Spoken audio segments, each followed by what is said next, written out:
എൻ്റെ പേര് ഷൈൻ ഭാസ്കർ എന്നാണ്. നാട്ടിക തട്ടുപറമ്പിൽ കുടുംബാംഗമാണ്. അച്ഛൻ വളരെ കാലങ്ങളായിട്ട് ഞാനൊക്കെ അറിയപ്പെടുന്നത് അച്ഛൻ്റെ പേരിലായിരുന്നു. ഭാസ്കരേട്ടൻ്റെ മകൻ എന്നൊക്കെയാണ് അറിയപ്പെടുന്നതായിരുന്നത്.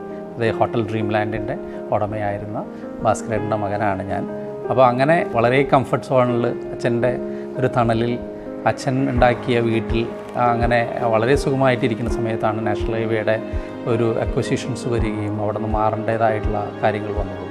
അപ്പോൾ തീർച്ചയായിട്ടും നമ്മളെ സംബന്ധിച്ച് അതിനെ വളരെ നല്ല രീതിയിൽ പ്ലാൻ ചെയ്ത് ഒരു വീട് ജീവിതത്തിൽ ആദ്യമായിട്ട് ഉണ്ടാക്കുമ്പോൾ അതിന് വേണ്ടതായിട്ടുള്ള കുറേ ചേരുവകൾ ഒക്കെ ഉണ്ട്.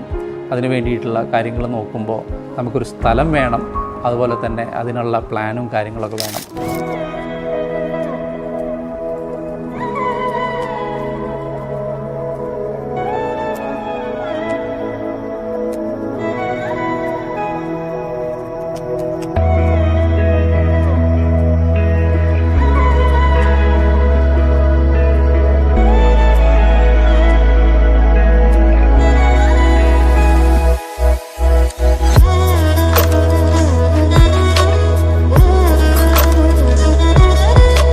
പ്ലാൻ എന്ന് പറഞ്ഞാൽ എൻ്റെ ഹോട്ടലിൽ വളരെ കാലങ്ങളായിട്ട് നമ്മളെ കൂടെ ഉണ്ടായിരുന്ന ഡെവലപ്പേഴ്സാണ് പ്ലാനിൻ്റെ കാര്യങ്ങളൊക്കെ കോർഡിനേറ്റ് ചെയ്യുന്നത്.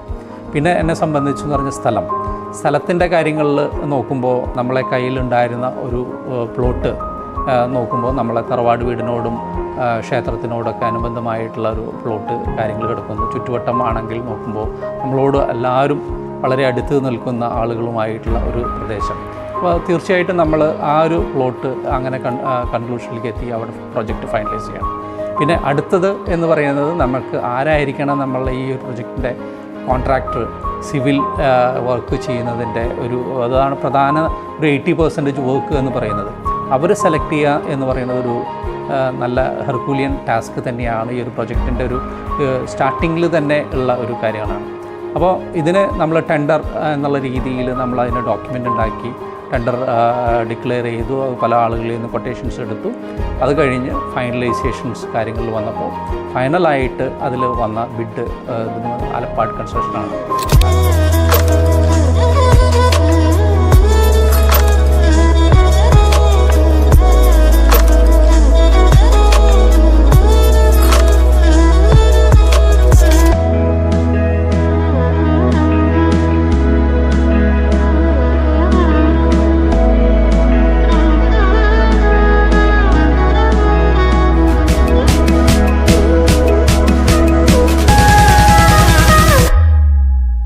ആൽപ്പാട് കൺസ്ട്രക്ഷന് എനിക്ക് ഒരു അഡ്വാൻറ്റേജ് തോന്നിയത് എന്ന് വെച്ചിട്ടുണ്ടെങ്കിൽ അവരെ സംബന്ധിച്ച് കുറേ പ്രൊജക്ട്സുകൾ കാര്യങ്ങളുണ്ട്.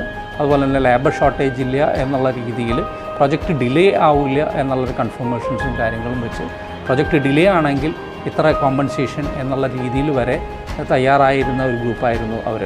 അപ്പോൾ അതുകൊണ്ട് തന്നെ എന്നെ സംബന്ധിച്ച് ഈ പറഞ്ഞ സ്ഥലവും അതുപോലെ തന്നെ കൺസൾട്ടൻറ്റും അതുപോലെ തന്നെ ഈ കൺസ്ട്രക്ഷൻ്റെ കാര്യങ്ങളും കൂടി വന്നപ്പോൾ പ്രൊജക്റ്റിനെ സംബന്ധിച്ച് നല്ല രീതിയിൽ മുന്നോട്ട് കൊണ്ടുപോകാനുള്ളൊരു സാഹചര്യം എനിക്ക് കിട്ടി എന്നുള്ളതാണ്.